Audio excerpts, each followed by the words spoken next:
In December 1925, the idea for opening up Tillicoultry Glen was proposed by the Town Council.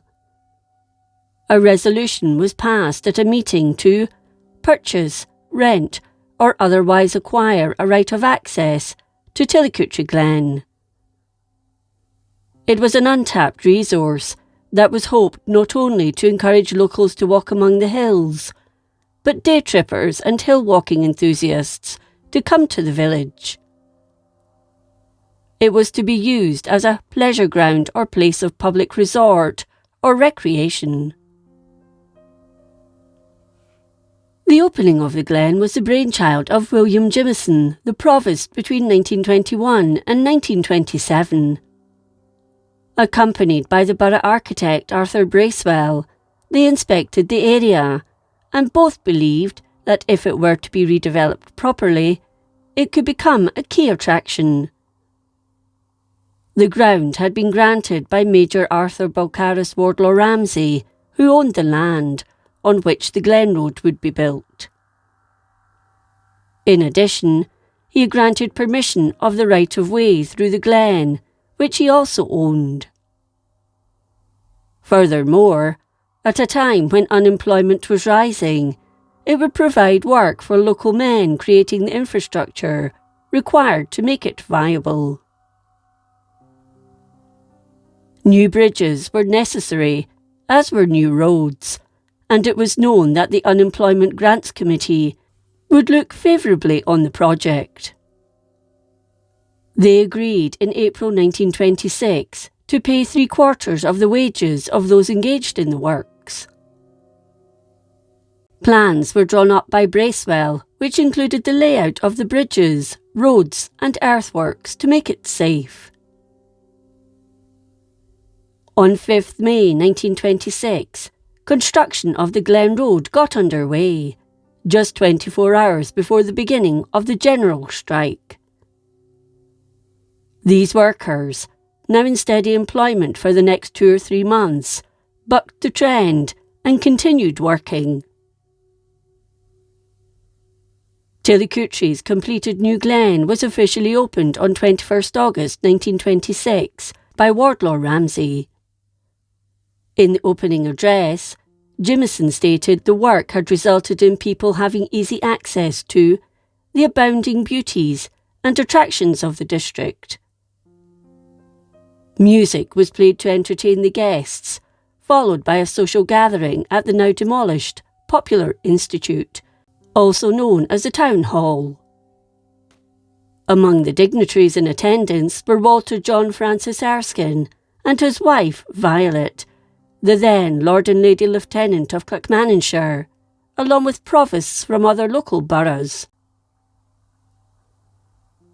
In 1927, a subscription was opened to help finance the rest of the Glen Road, with money coming in from overseas as well as at home, as the council was against rising rates to pay for the remaining costs.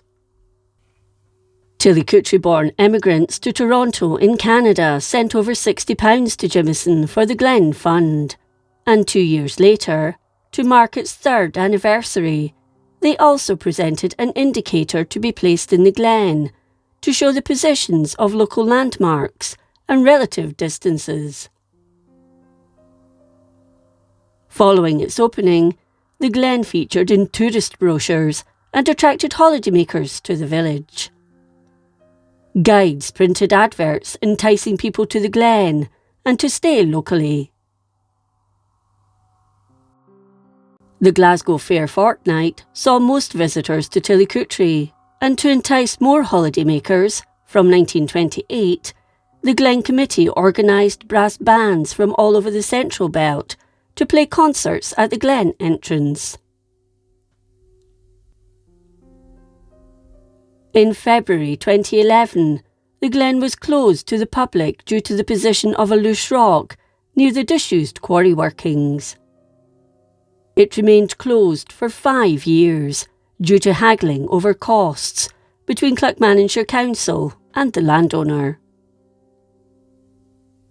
Work finally got underway with a view to it reopening in August 2016, but there were further delays as the workmen had to carry their tools and equipment up by hand. The rock was stabilised, but more money was required to repair the path network, the bridges and railings to make it safe. The council spent nearly £440,000 on the project, but finally, in the late autumn of 2016, walkers returned to the Glen. However, in August 2020, it was closed once more due to heavy summer floods, which caused damage to the infrastructure. A 15-foot section of path was washed away, with the waters in Tillicoultry burn turning thick and black, with the earth being washed down from the Glen as it surged down towards the River Devon.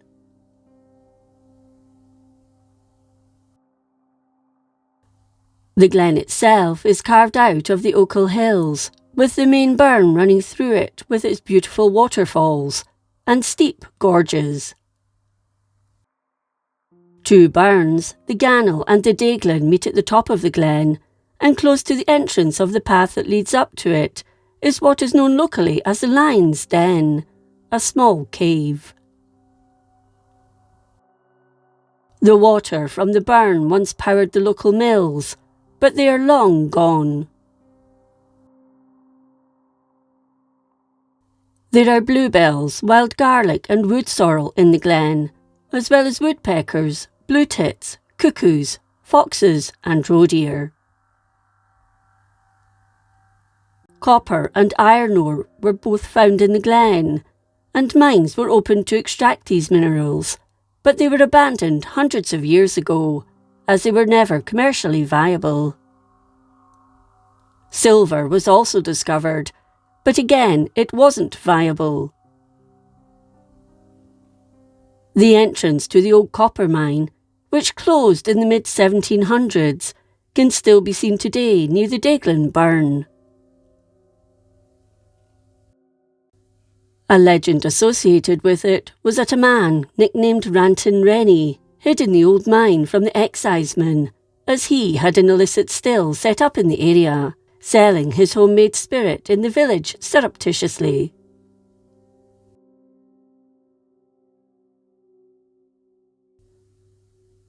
Today, the Tillicoultry Mill Glen Action Group, set up in the summer of 2017 and made up from members of the Tillicoultry, Colsnotton and Devonside Community Council, volunteer their services to maintain the Glen, most notably at the entrance. 100 years since its opening, it continues to attract visitors to the area.